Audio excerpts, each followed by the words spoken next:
Salut et bienvenue dans cette nouvelle vidéo. Aujourd'hui, je vais te montrer comment créer une planète sur Affinity Photo. Tu vas voir, c'est très facile. Donc, tu vas devoir partir d'une photo haute résolution. Donc, soit tu la télécharges sur Internet, soit comme moi, tu l'as fait. Tu vois là, j'ai fait la photo d'un sol. Et il faut juste qu'elle soit en très haute résolution. Là, tu vois, par exemple, je suis en 6000 par 8000 pixels. Donc, c'est mieux si c'est une haute résolution. Ensuite, donc, tu vas choisir l'outil de sélection elliptique, ici. Tu vas te mettre au milieu de la photo. Tu vas appuyer sur la touche Shift, Maj. Hop, comme ça va faire un rond parfait. Ici, tu fais une sélection comme celle-là, par exemple. Ensuite, tu vas aller dans... Moi, ce que je vais faire, c'est je vais faire un niveau. Donc là, je vais le mettre voilà, un petit peu plus. Tac, voilà. Donc, OK. Ensuite, je vais faire un autre réglage. Je vais faire un clarté. C'est pas là, c'est ici. Donc, tu vas dans filtre dynamique. Tu vas sur clarté. Là, je vais lui mettre... Voilà. Alors par contre, il faut le mettre ici sur l'arrière-plan. Voilà.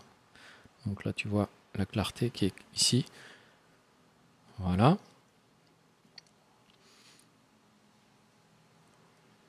Ensuite, je vais faire CTRL J pour créer un nouveau calque.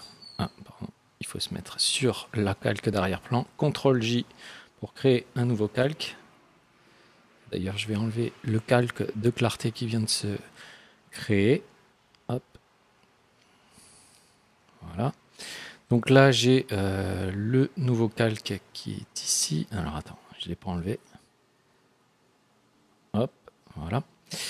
Et maintenant, je vais aller dans filtre, distorsion, sphérique. Et là, je vais... Ah, donc je ne suis pas sur l'arrière-plan, encore une fois. Donc tu te mets bien sur l'arrière-plan. Là, tu vois que ça commence à se mettre en place. Là, par défaut, c'est à 1024, mais tu peux mettre un numéro plus important. Là, par exemple, je vais mettre 3000. Voilà. Donc là, ça a fait un effet sphérique. Donc c'est ce que je veux rechercher. À partir de ce moment-là, on va aller sur un autre document. Donc tu vas ouvrir un document avec CTRL N. Ici, tu vas dans Web. Moi, je vais mettre la définition d'un écran pour, par exemple, avoir un fond d'écran. Donc tu fais ça. Ici, 3840 par 2160. Tu fais créer. Là, je vais mettre un fond noir. Donc je fais un carré. Tac.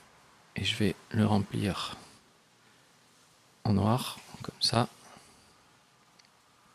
Ici, je vais faire un copier. Donc CTRL C. Je reviens dans mon document. Je fais CTRL V. Et donc là,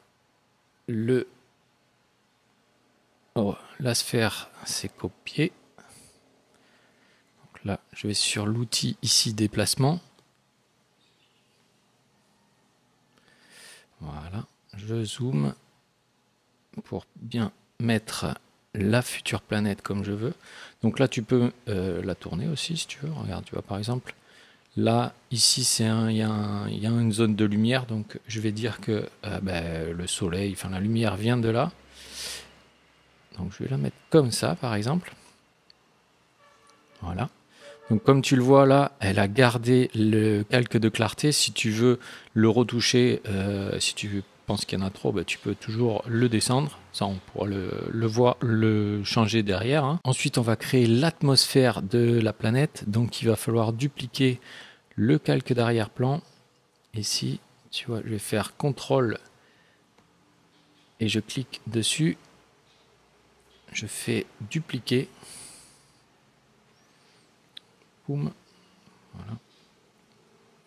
Là, je vais le peindre en noir avec l'outil pinceau. Donc voilà, j'ai créé un rond noir.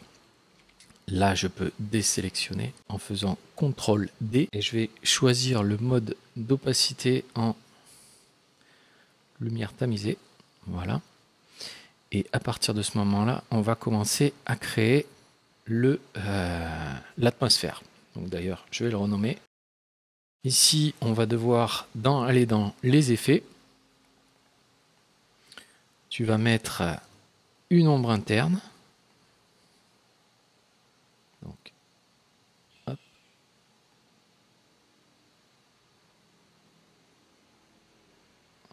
Voilà.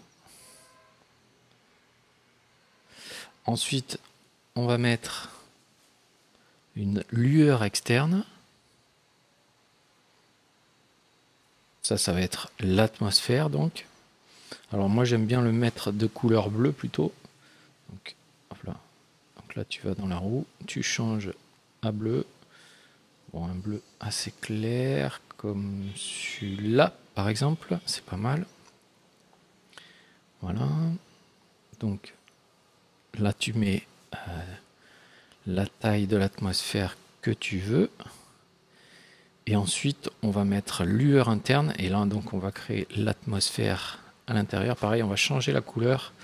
Et on va le mettre en bleu clair, comme ça. Et ici, voilà, ça c'est pas mal. Après, on peut tout changer, hein, même après. Donc, on fait ça. Là, on augmente le rayon. Donc là, comme tu vois, c'est pas mal. Mais on va augmenter le rayon un peu plus. Tu peux là aller à 100%, mais tu vas pouvoir aller même encore un peu plus. Donc là par exemple je vais mettre 500%. Tu vois là c'est plus sympa. Je vais juste voilà enlever un petit peu. Voilà, donc là déjà c'est plutôt pas mal. Donc maintenant, donc là tu peux faire plusieurs ajustements hein, comme tu aimes. On va faire une duplication de ce calque. Et on va enlever tous les effets. Et se mettre en mode noir, normal. Et là par contre on va lui mettre un effet flou gaussien. Donc on va faire l'ombre que tu as vu. Voilà, donc là je mets une grosse ombre comme ça. Et je vais le changer de place. Alors moi j'aime bien l'agrandir un peu, tu vas voir. Voilà, comme ça. Donc là, tu vois, ça fait une ombre, plutôt pas mal. Donc là après, moi ce que j'aime bien aussi c'est changer un peu l'opacité pour qu'on puisse distinguer un minimum. Tu vois, juste voilà comme ça, c'est pas mal. Pareil, hein, tout ça c'est modifiable. Voilà, donc on est plutôt pas mal. Et ensuite, tu vas pouvoir faire des ajustements sur la Terre, enfin sur la planète.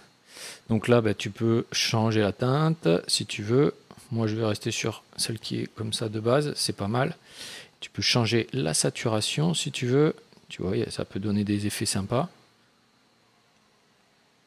La luminosité. Voilà.